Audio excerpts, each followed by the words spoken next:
Green River, now part of Bardstown Bourbon Company, releases their third part of their core lineup. This is their Kentucky Straight Rye Whiskey. Last year, they put out a Kentucky Straight Bourbon Whiskey and a Wheated Whiskey. So this one comes in at 95 proof. It is 95.5 mash bill, distilled over at Green River. Super excited to get into this one, guys. Without further ado, let's go.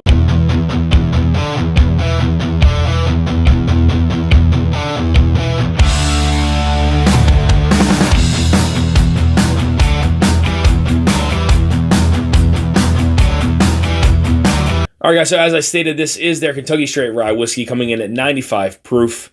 And again, that 95.5 mash bill that was distilled over at Green River. So, before they had their Kentucky Straight Bourbon Whiskey, they had a Wheated Whiskey. They've now gone and put out a bunch of their single barrel releases as well.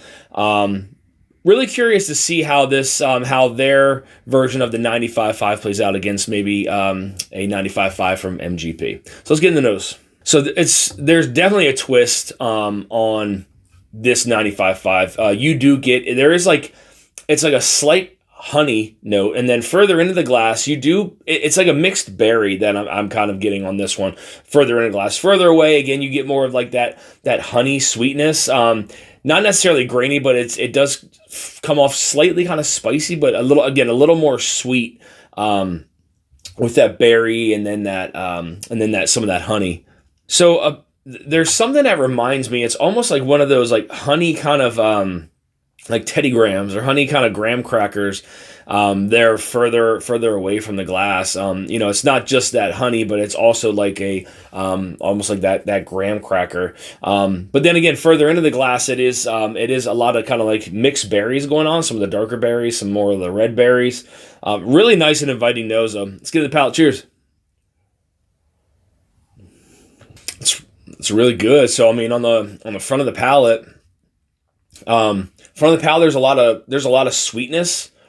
Coming from this one, it's more of like that fruity kind of sweetness, and then middle of the palate opens up to some citrus there. I think it's more so some orange than it is so much a lemon.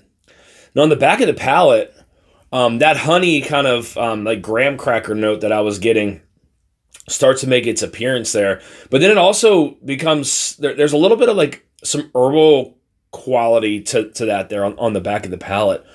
Definitely not like a 95.5 that I'm used to. It definitely has a spin on it, but this is really good. I do like a little bit of that herbal quality there on the back of the palate.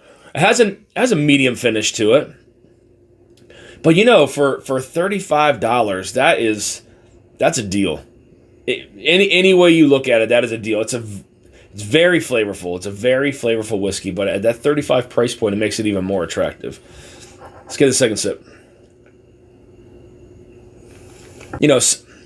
Something reminded me on that second sip. I got like after it went down and past the finish, like a little bit of residue that was kind of like left on my tongue. Almost gave me this like kind of like a slight banana note there on the middle of the palate. So again, on the front, there is some of that sweetness that shows up, more so from like that fruity sweetness. In the middle of the palate, there's like that orange as it kind of flows through, that citrus that hits the sides.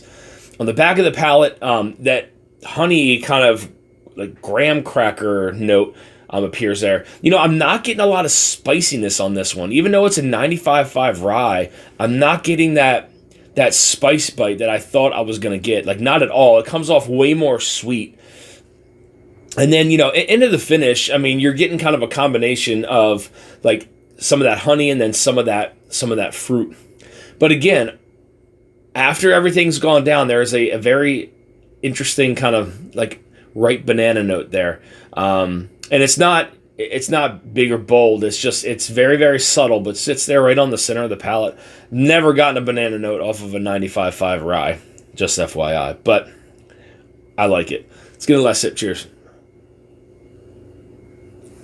If that's not a banana note, then I don't know what it is. But so again, it stays very consistent across the palate. Again, that berried kind of sweetness, And then center of the palate, that orange, and then transitioning into like a honey kind of graham cracker. There's really no rye spice on this whatsoever. It is very much a sweet rye. This could be a bourbon lover's rye whiskey right here. It's very sweet. It's very inviting, very kind of refreshing on the palate. It's not going to sit there and burn you out. But it's again, one of the things that makes it attractive too is that $35 price point. That is something that you just can't beat, especially for flavors like this. And again, after everything is gone, there is a very subtle kind of banana note that sits there across the center of the palate. Fantastic release here by Green River. So I want to thank you guys for tuning into this episode of Dusty Dan's Whiskey Reviews. I want to give a big shout out to the team over at Green River and Bardstown Bourbon Company for sending me this bottle to review on the channel. Guys, this, in my opinion, is an absolute steal. I feel like this is a must-have bottle on everybody's shelf. With the flavors you get from this, and at the price point it's at, there's no way that you could pass on this bottle. I think it's, again, a lot of great flavors on this. Yes, they don't last as long as I hope they would, but the flavors, again, it's one of those whiskeys where you want to go back and just continue to kind of drink more of it. I absolutely love this bottle. I think it's fantastic, and again, that price point makes it even more attractive. Fantastic release here, guys, by Green River and Bardstown Bourbon Company. So if you're looking for more reviews like this, hit that subscribe button and bell notification to be alerted of any upcoming reviews or live streams. You also find me on Instagram at Dusty Dan's Whiskey Reviews. Till next time, guys, stay dusty.